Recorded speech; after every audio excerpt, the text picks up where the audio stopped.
Privet Katila Wandenruski desu.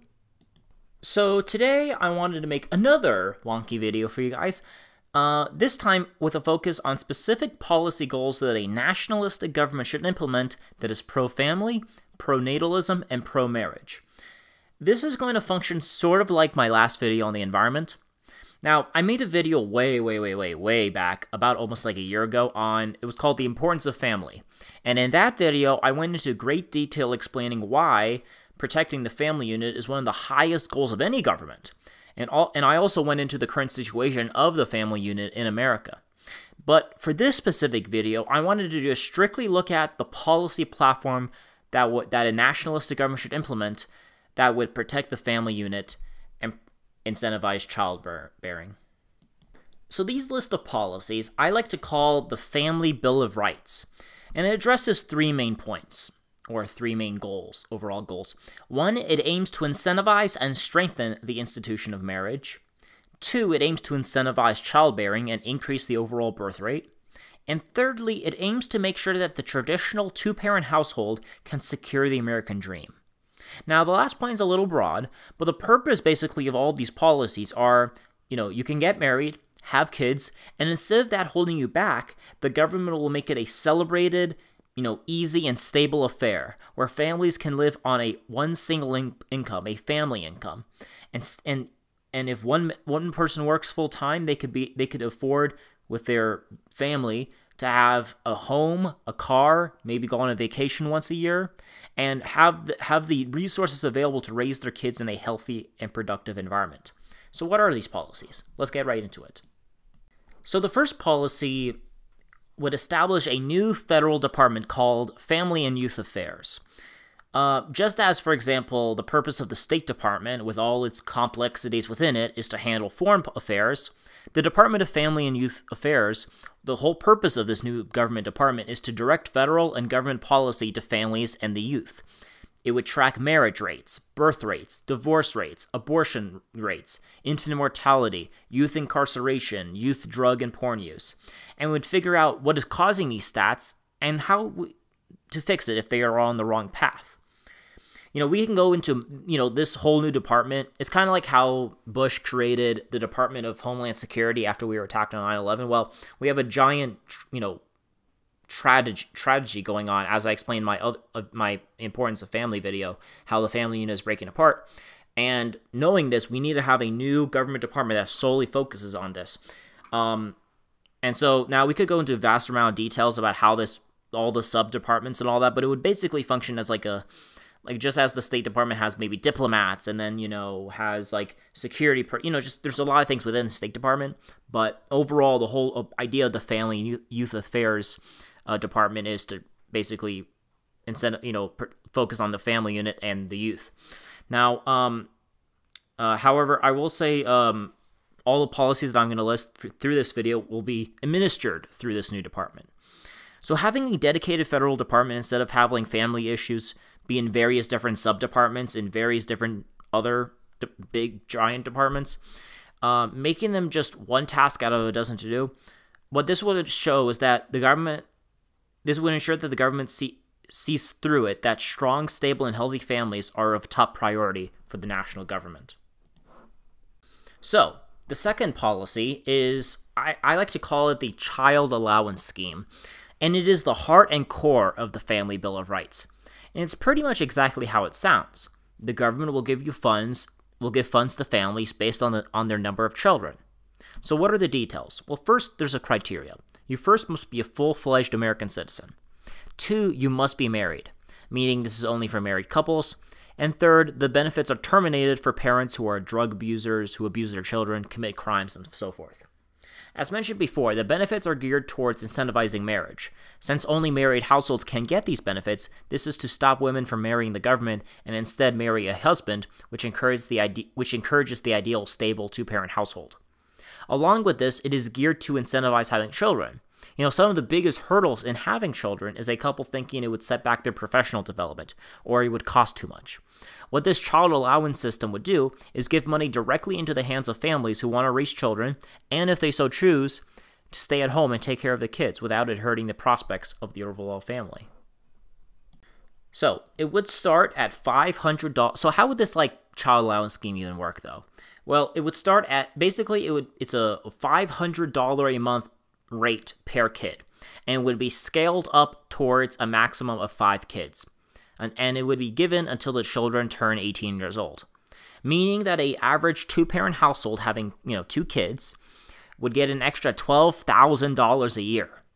So if a dad makes an average $50,000 a year, say he's working class, the wife can stay at home with the 2 kids, and the family would actually be making $62,000 a year, even though only one person is working. So, it would actually give the option to families to, if they want to stay at home, they could stay at home and take care of children. So as mentioned, this goes up to 5 kids, and so basically the max benefit would be $2,500 a month for 5 kids, or $30,000 a year. So a family who has 5 children with a husband who works for $50,000 a year would actually make $80,000 a year. So, this is a lot of money, and I've seen estimates range up until like less generous benefits go up to like $80 billion a year. So I'm gonna guess this takes it costs maybe $150 billion, but that might sound like a lot, but when you think about it, the family unit, if we don't have a family, if our family units are breaking apart, then what exactly is the purpose of our civilization? This is like, okay, what's the biggest things a government does? If you're a nationalist or a conservative person, okay, have a military, the police, and then, protect the family. That's like the number one thing. It's not like we're funding the, some nebulous program. It's like the heart and soul of civilization itself. So the cost is worth it, and we can do it by replacing all like the child benefit tax credit. We could replace a bunch of other these various types of tax credits and consolidate into a single piece that would pay for like 70% of it, and then we could scale back the military by like 15%, and that would fund it. So as I mentioned, now I'm not sure how this would be enforced through law, and I would like to hear your opinions in the comment section below, but I would like to make this to be like a 2-tiered system, one for working moms and one for stay-at-home moms, with stay-at-home moms getting bigger benefits. And perhaps you can only work for 15 hours a week or something, and beyond that the benefits get cut. But I'm not entirely sure. But, it's been on my mind, since this proposal is also to create a system where mothers who marry and have children stay at home and take care of kids. We don't want mothers to go back to work. That's why the child tax credit is actually kind of bad, because it incentivizes mothers to go back to work. We want mothers to, take care of their children and not just go straight back to work. So, ideally the benefits would have to go, so I don't know how exactly that would be enforced. But in an ideal society, there would be like a 2-tiered system. But I would like to hear your guys' opinions on the matter. Alrighty, so the third policy would create what I call Medicare for kids. So if you guys haven't seen my healthcare video, you should check it out. But all the benefits that would usually require cost sharing, so in my video, for example, things like vision or dental care, they would require like a cost sharing. However, if you're a kid, you get that for free. And, every other thing that, isn't completely free in my healthcare plan would be free for children. So everything that would be, so for basically all children under the age of 21, we get comprehensive free health coverage. Along with this, this was addressed in part of the tier 1 benefits that everyone gets. Basically, which is a pregnancy care, neonatal care, maternity care would be free to all women. So the reason for that is bringing a child to this world should be free of charge and paid for by the state. Bringing children into this world and keeping them healthy should be one of the highest priorities of a nationalist government, and providing, these extensive amount of healthcare benefits would give us healthy kids and incentivize childbirth.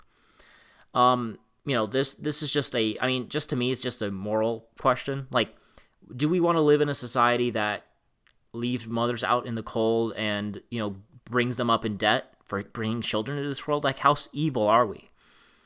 And, children should be healthy, shouldn't have to just like, oh, my child needs, needs health care. I need to give them health care.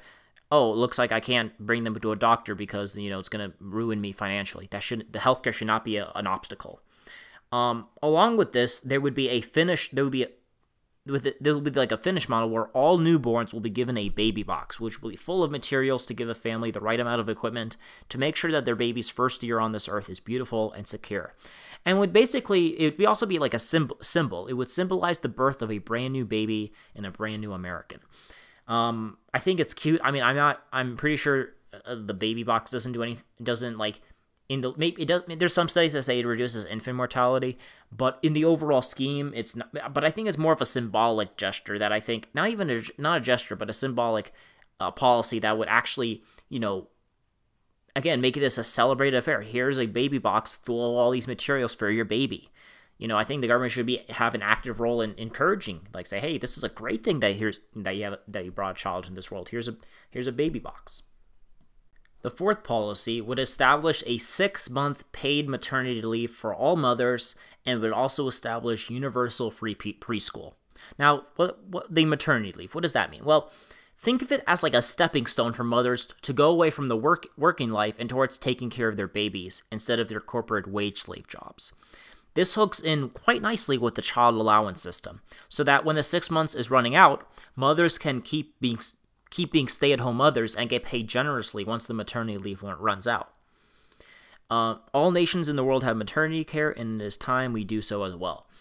So basically, it's like a stepping stone, and basically like, hey, just because let's say you're working and you didn't have kids before, but then you get pregnant, it's like, hey, I need to take time off because I'm pregnant and then I'm gonna have a baby.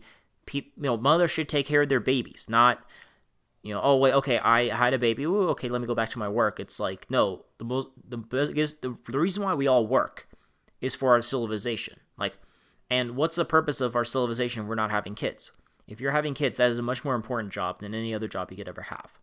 So that's why we need maternity care. Now, the other thing about universal preschool. So universal preschool is to ensure that children get a fresh, early start to education, as all studies show that the earlier children start school, the more better developed they are.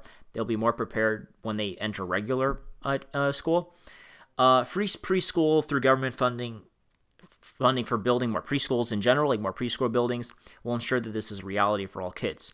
Now, so basically preschool is like, instead of them children starting off when they're 6 or 7 years old, allow children who are 4 or 5 and 6 to go to a preschool to start off. And, they don't even have to exactly have, strict schooling. It could be a very relaxed, kind of environment. It doesn't have to be so strict, but, this will definitely improve the prospects of children.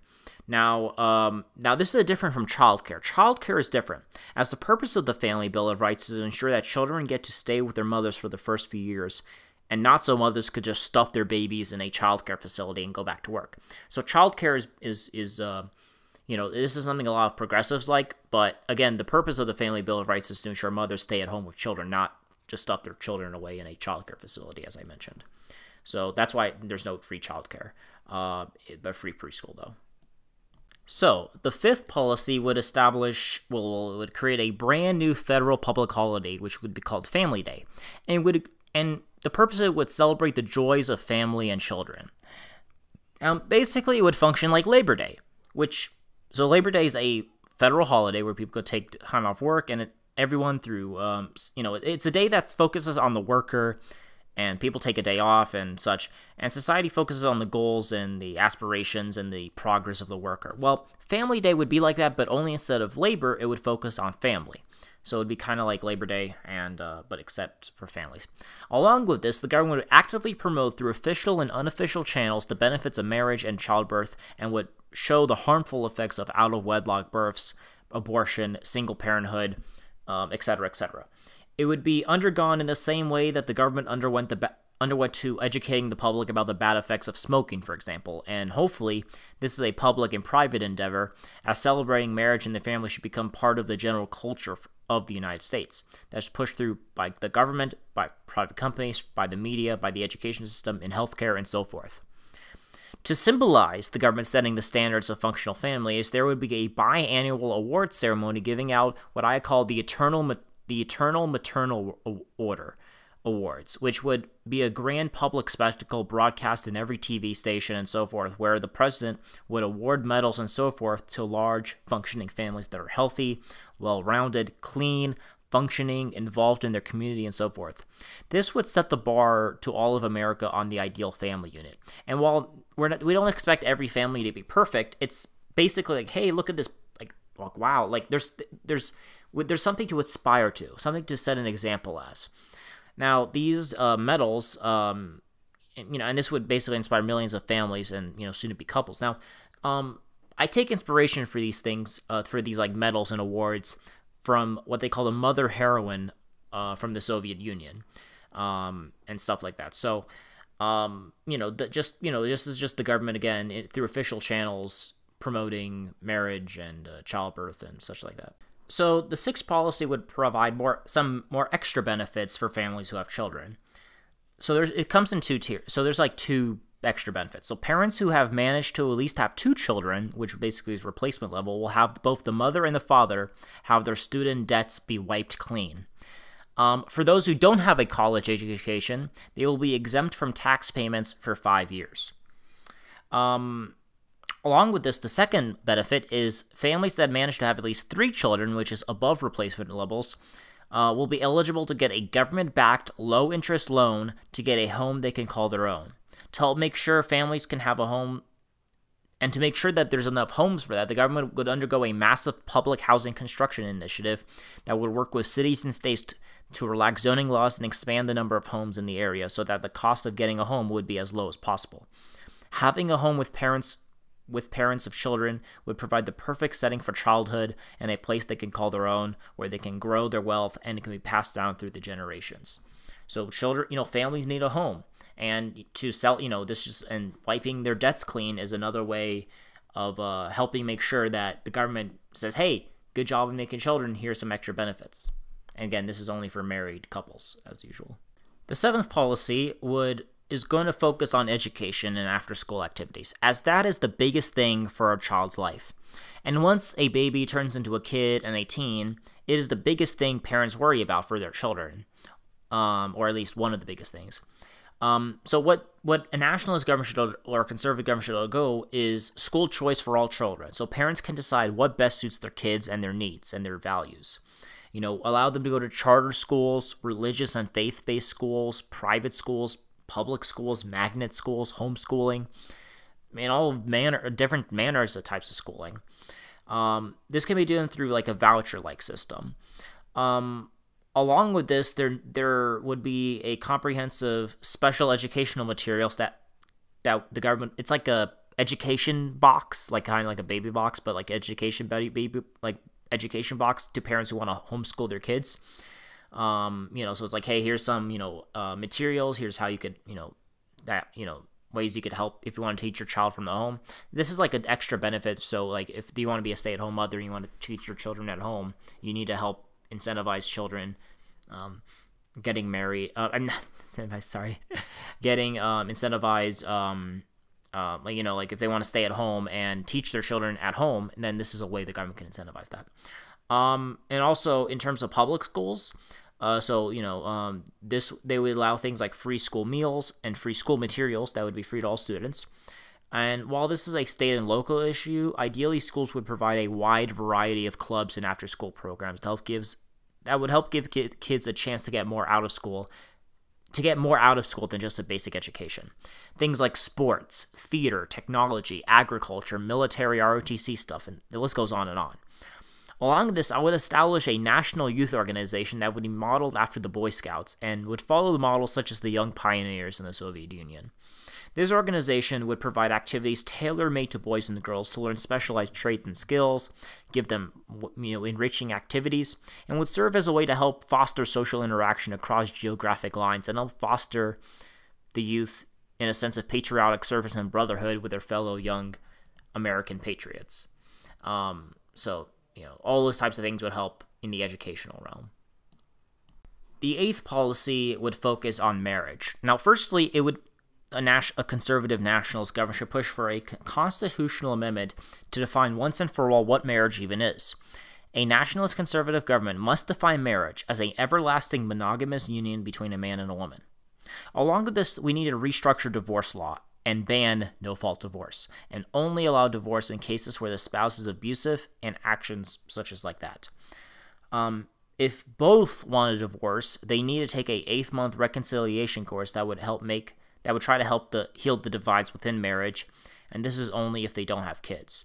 Now, we need to make sure marriage is a sacred vow that everyone must take, and it can't be broken easily. So we need to basically break the divorce culture.